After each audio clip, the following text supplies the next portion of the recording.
La bibliothèque de Radio Orient, des regards croisés sur la littérature.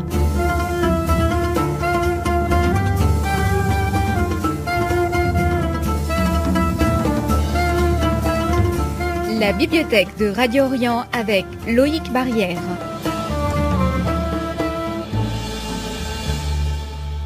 L'invité de la bibliothèque de Radio Orient est l'écrivain Youssef Zirem. Vous publiez Chaque jour est un morceau d'éternité, journal parisien 2005-2015 aux éditions Douro. Bonjour. Bonjour. Alors Youssef Zirem, vous avez publié des romans, des nouvelles, une histoire de la Kabylie et notamment, et vous abordez avec ce livre un genre littéraire qui fut naguère pratiqué par les frères Goncourt, André Gide, Julien Green ou encore le fameux Henri-Frédéric Amiel. Comment est née l'envie de raconter vos journées sur une période de 10 ans ? Eh bien, je ne saurais répondre avec précision à votre question, parce que en réalité, moi j'écris beaucoup, je lis beaucoup aussi, et alors dans cette belle capitale française qui m'accueille, loin des miens, je me suis dit, je vais quand même essayer de noter des petites choses en rapport en premier lieu avec ma vie d'exilé, mais aussi avec ma passion des livres, ma passion de la poésie. Donc la colonne vertébrale de ce journal est en réalité la littérature, mais aussi d'autres choses, parce que aussi j'ai essayé de rendre hommage aux écrivains que j'aime, aux livres qui me paraissent dignes d'intérêt, et puis aussi à toutes ces rencontres fabuleuses que je fais pratiquement chaque jour à Paris, qui est un carrefour du monde, et un carrefour du monde culturel par excellence. Voilà. Alors le titre de ce livre est formidable, Youssef Zirem. Chaque jour est un morceau d'éternité. Vous voulez dire que chaque journée à Paris, c'est comme une vie qui se déroule en une journée ? C'est un peu cela. Merci de trouver ce titre intéressant, mais en réalité, chaque jour est un morceau d'éternité partout dans le monde. Je ne cesse pas de répéter à mes amis et de leur dire aussi que chaque jour est un miracle qu'il faut saisir au vol. Je veux dire, la vie est précieuse et le temps file, il s'enfuit, donc on peut toujours saisir le meilleur, bien sûr. Il y a des moments plus difficiles que d'autres, mais il y a probablement un art que tout un chacun peut cultiver, à savoir essayer de profiter de chaque instant qui passe. C'est dans ce sens que ce titre peut paraître un peu effectivement captivant. Alors, le sous-titre de ce livre, c'est bien Journal parisien et non pas Journal tout court. Youssef Zirem, vous êtes passionné par Paris, on peut même dire que vous êtes amoureux de cette ville, une ville que vous arpentez à pied tous les jours, quel que soit le temps. Qu'est-ce qui vous fascine autant dans cette ville, Paris, qui est admirée à travers le monde, mais qui est souvent dénigrée par les Français ? Eh bien, je ne comprendrai jamais les gens qui dénigrent Paris.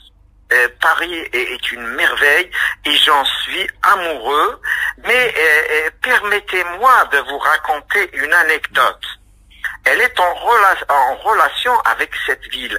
Alors pendant des années, avant que l'Internet apparaisse, j'ai fait en Algérie un rêve récurrent. Et donc, durant ce rêve, je voyais des toits d'immeubles, des toits de maisons que je ne connaissais pas, que je n'avais jamais vus. Mais moi, en général, je ne me presse pas et je me dis toujours, il arrivera le jour où je vais voir un peu qu'est-ce qui se passe vraiment, qu'est-ce que cela veut dire. Et quand je suis venu à Paris et je suis parti à Radio France, Et donc au 10e étage de Radio France, dans la cafette, j'ai mangé avec des amis journalistes à Radio France, et en prenant un café, nous nous sommes rapprochés de la vitre et j'ai vu les fameux toits dont je rêvais durant des années. Donc je me suis dit, eh ben voilà, la réponse à ma question, c'est celle-là.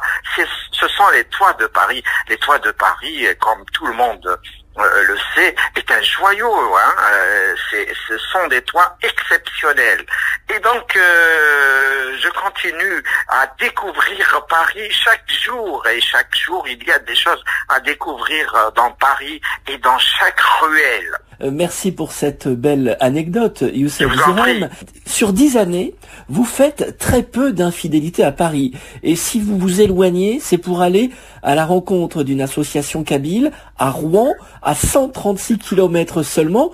Et vous écrivez de façon humoristique que vous rentrez le lendemain à Paris, légèrement fatigué, retrouvant une ville qui vous avait tout de même un peu manqué. Alors là, j'ai beaucoup ri. Absolument.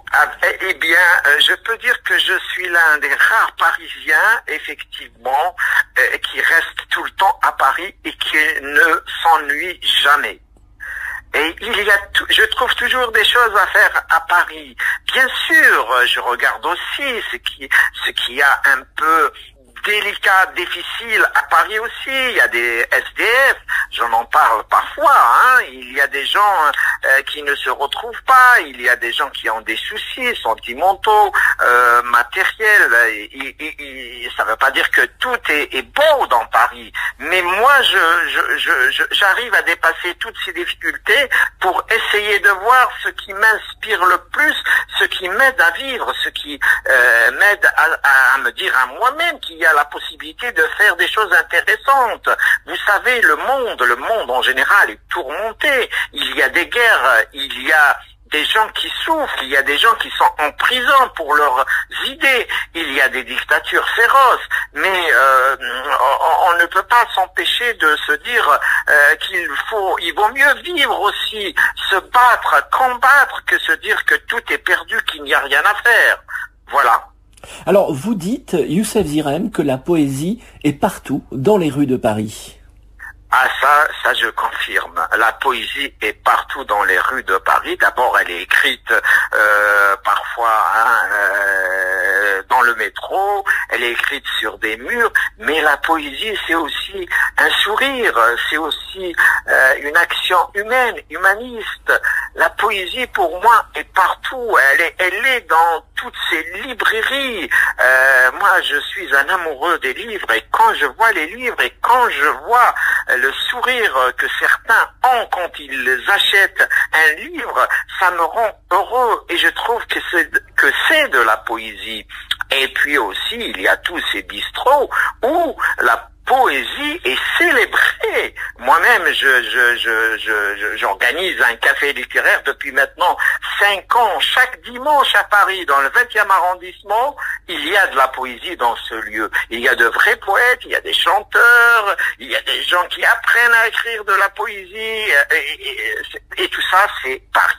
C'est la magie de Paris, et Paris est une ville poétique par excellence. Et alors vous racontez par exemple avoir croisé un grand poète comme Mahmoud Darwish à l'Institut du monde arabe, et vous avez cette jolie formule: il y a des ambassadeurs au premier rang, mais la poésie supprime les rangs.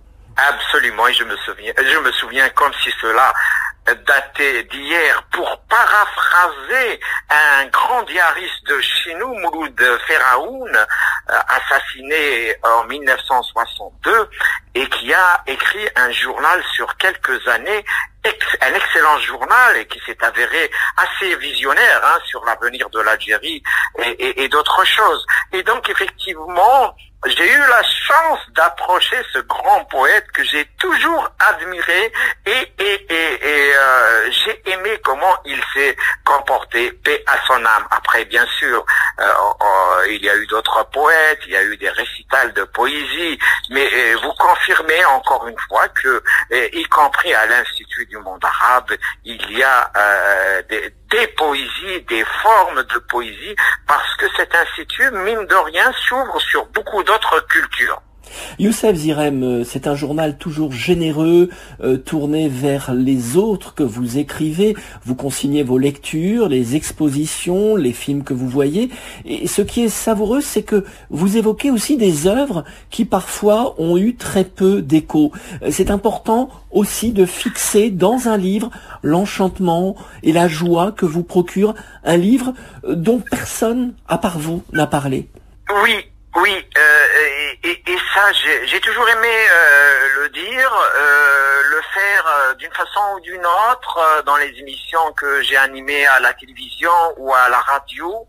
Et je trouve effectivement qu'il y a beaucoup de textes très intéressants dont la presse française en général ne parle pas ou parle si peu, alors qu'en comparaison avec des textes dont tout le monde parle, je les trouve nettement meilleurs.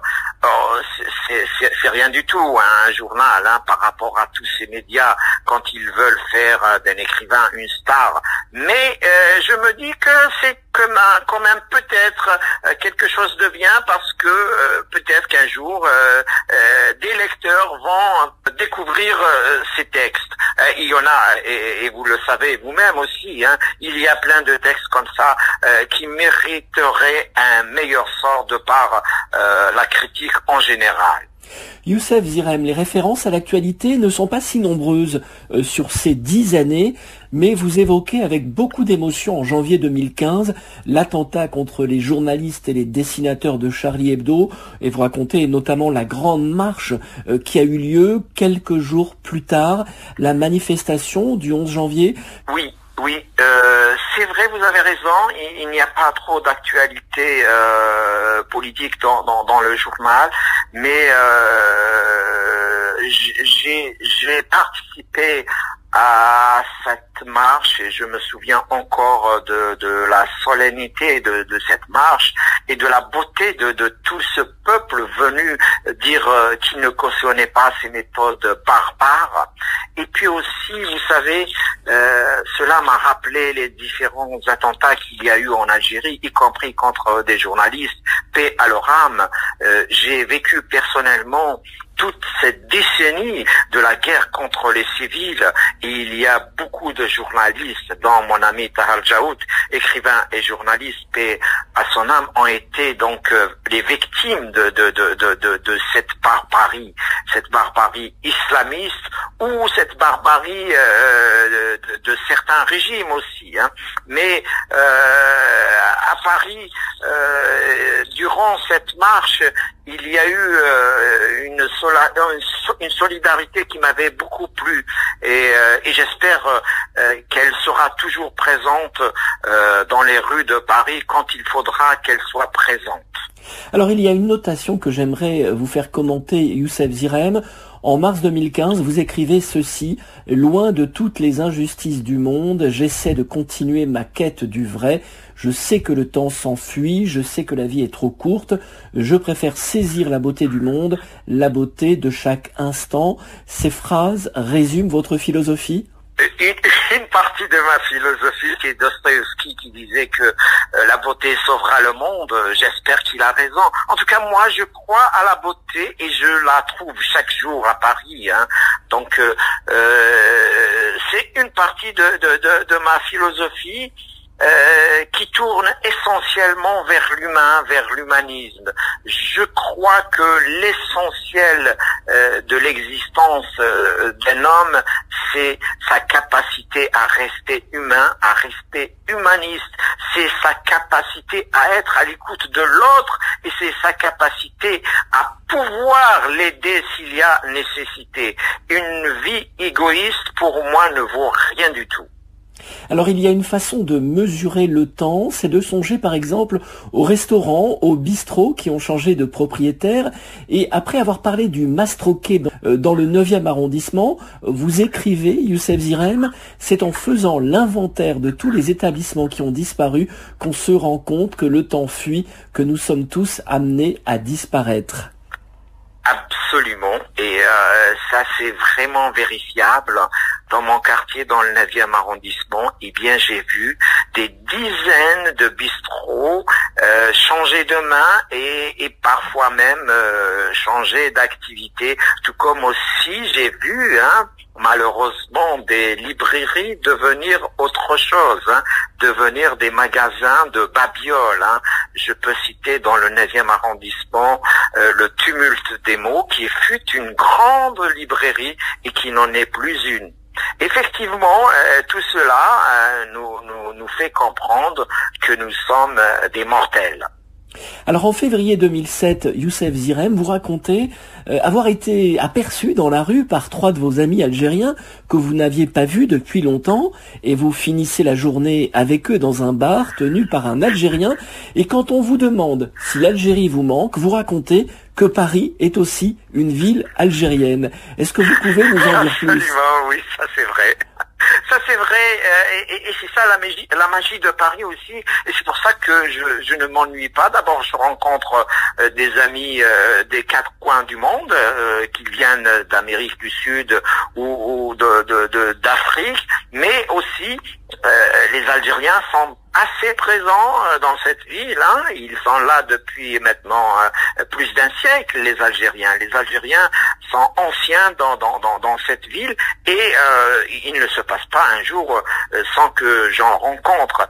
Et quand c'est des amis proches, effectivement, on se retrouve souvent dans un bistrot pour refaire le monde, de manière assez nostalgique parfois, mais souvent de manière joyeuse. Et alors il y a beaucoup de belles formules dans ce livre, j'aimerais les citer toutes. Vous écrivez, Youssef Zirem, les mots m'ont toujours aidé à survivre, à tenir le coup dans des conditions difficiles. Si la littérature n'arrive pas encore à changer le monde, à bien des égards, elle a le pouvoir de changer la vie d'un homme. C'est véritablement très beau ce que vous dites.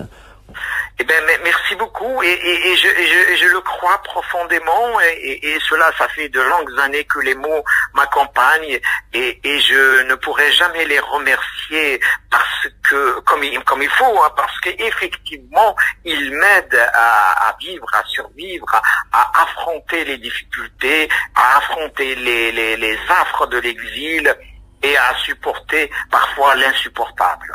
Et pour conclure, j'aimerais lire une toute dernière phrase de ce livre généreux et émouvant. Youssef Zirem, vous écrivez « Pendant 10 ans, j'ai vécu au jour le jour, en homme libre, ne possédant rien du tout et n'aspirant à ne rien posséder. » Rien que pour cette formule, j'inviterai tous les auditeurs de la bibliothèque de Radio Orient à lire votre magnifique journal parisien 2005-2015 intitulé « Chaque jour est un morceau d'éternité » publié aux éditions Douro. Merci Youssef Zirem. Mais c'est moi qui vous remercie. 1000 fois merci.